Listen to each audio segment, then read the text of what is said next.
وحده لا شريك له. Makanya saya sampaikan pada hari ini, saat ini acara diteruskan oleh Habib Raihan Al-Ghantri. Saya Pak Habib Smith saat ini akan berangkat ke malam. Saat ini juga saya berangkat pulang, hidup, menang, mati di jalan Allah demi membela ulama, habaib, kiai, saudara.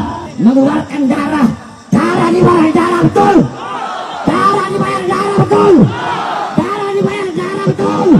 Darah dibayar darah betul. Siap berjuang, siap berjuang, siap hancur, siap binasa. Angkat tangannya, Allah. Allah Akbar. Hei PWI, kami akan datang, tidak akan mundur. Kami datang ke Allah Akbar. Suara jihad telah dikumandangkan, saudara-saudara. Maka jangan pernah padamkan sebelum dua diberikan kemenangan atau mati syahid di jalan Allah Subhanahu wa Ta'ala. Sudah cukup selama ini singa diam atas gonggongan-gonggongan dengan anjing. Anjing gonggong saya diam. Tapi ketika anjing udah mulai gigit, singa nggak akan diam. Itu singa bakal makan itu anjing sampai tulang-tulangnya, saudara. Selamat malam. Kali ini kami akan bertanya pendapat saya. Ya. Bagaimana menurut saya? Ya. Itu sudah biasa itu. Ya, sudah terjadi hal-hal seperti itu yang biasa di bangsa Indonesia. Ya, karena dibiarkan atas istilah mayoritas minoritas. Ingat itu, istilah mayoritas minoritas. Banyak orang yang tidak paham istilah mayoritas minoritas itu, ya kan? Nah, kalau istilah mayoritas minoritas itu selalu dipakai dan para penceramah-penceramah radikal ujaran kebencian ini terus dibiarkan, ya ini tidak akan pernah berhenti. Nah, sekarang malam ini pelaku ditangkap, apakah ia akan selesai? Tidak akan selesai di saat di atasnya tidak ditangkap. Contoh seperti Bahardin Smith itu jelas-jelas berceramah dengan mengangkat pedang, memfitnah orang Minahasa yang ada di tanah Minahasa. Dia kan tidak tahu cerita kronologi. Dan saya cuma ingatkan satu lagi, kata mayoritas minoritas itu bisa dipakai di Indonesia, tapi jangan lupa kata mayoritas minoritas itu hanyalah untuk hitungan jumlah penduduk. Sekarang kalau saya sampaikan hitungan jumlah wilayah kepulauan, adakah orang berpikir sampai situ? 9 provinsi utama di Indonesia adalah mayoritas umat Kristiani. Memang mayoritas umat Muslim di Indonesia sebesar 85%, sisanya minoritas. Tetapi saya kembalikan lagi, kalau kita ambil secara kepulauan, Pulau Papua 780.000 sekian kilometer persegi. Pulau Sulawesi Utara 13.800 sekian kilometer persegi. Pulau NTT 47.000 kilometer persegi. Pulau Flores 15.300 persegi. Pulau Sumba 11.000 kilometer persegi. Itu baru berapa pulau saja yang saya hitung. Nah, bayangkan jika itu ditambahkan semua, berapa keseluruhan keluasan yang diduduki oleh kaum minoritas? 874.355.000. Anda tahu berapa jumlah seluruh wilayah kepulauan seluruh Indonesia? Hanya 1.900.000. Jadi tidak ada itu mayoritas minoritas. Nah, sekarang bagaimana kita mau menanggapinya semua ini? Coba kita mulai berpikir, bagaimana solusinya? Pemerintah lah yang harus tegas. Tidak bisa rakyat dibiarkan selalu terikut dengan suasana seperti ini. Kayak sekarang, kawan-kawan bersaudara dari Indonesia Timur mulai bergerak, mendatangi Tangerang. Mau jadi apa? Mau jadi perang saudara? Mau jadi perang agama?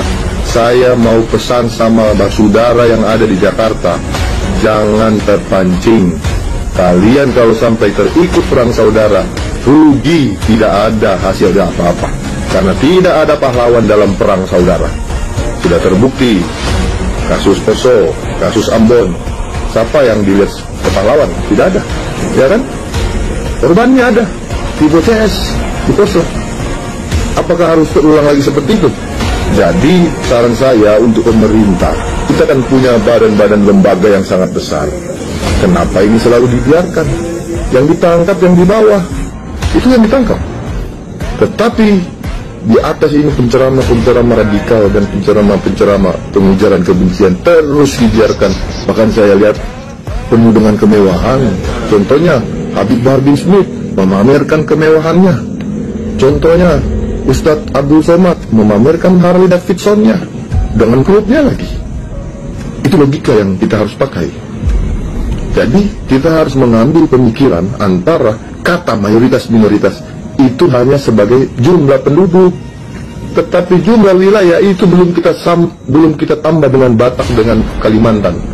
Jumlahnya saja belum ditambah dengan Kalimantan dan Batak sudah 800.355 km persegi. Berarti kalau ditambahkan mungkin 1 juta atau 900. Jadi sekarang saya mau tanya, mayoritas minoritas itu berlaku untuk masyarakat, untuk jumlah penduduk, atau untuk kepulauan? Nah, kalau sampai minoritas ini merasa selalu dilecehkan seperti ini, merasa tidak pernah mendapatkan keadilan, dan mereka mengikuti pembela Papua, apakah kita harus terpancing di situ? Jadi untuk pemerintah ya jangan sampailah. Kalau seandainya Indonesia Timur bersatu dan meminta, jikalau tidak ada keadilan seperti ini terus-menerus, mereka meminta untuk referendum, apakah kita harus terpecah belah seperti itu? Dan sementara hanya mungkin 3 juta orang radikal yang ada di Jakarta pada khususnya dibiarkan bebas begitu saja. Ngerti nggak maksud saya? Jadi sekarang yang mayoritas minoritas apa? Melalui kepulauan kita, orang Kristen dan agama non-Muslim itu adalah mayoritas kepulauan. Ya, dan ini berbahaya kalau mereka sampai berteriak meminta keadilan, dan keadilan tidak pernah kunjung datang, dan mereka meminta undang-undang internasional PBB untuk mengajukan referendum. Apakah Indonesia harus hancur seperti itu cuma karena 4 juta orang yang terpapar, atau 3 juta atau 33 juta menurut BNPB yang terpapar radikalisme? Butuhnya ketegasan oleh pemerintah untuk mengatasi hal ini. Akarnya yang harus dicabut, akarnya yang harus dihilangkan, bukan korban pemaparan daripada paham-paham radikal yang terjadi. Contohnya Anies Baswedan jelas-jelas memakai politik identitas di saat pemilu kemarin, jelas kan? Nah, itulah yang dimaksud Pak Jokowi. Nah, di sini kita bisa menangkap Pak Jokowi sudah menjalankan, berusaha apa yang dia bisa lakukan.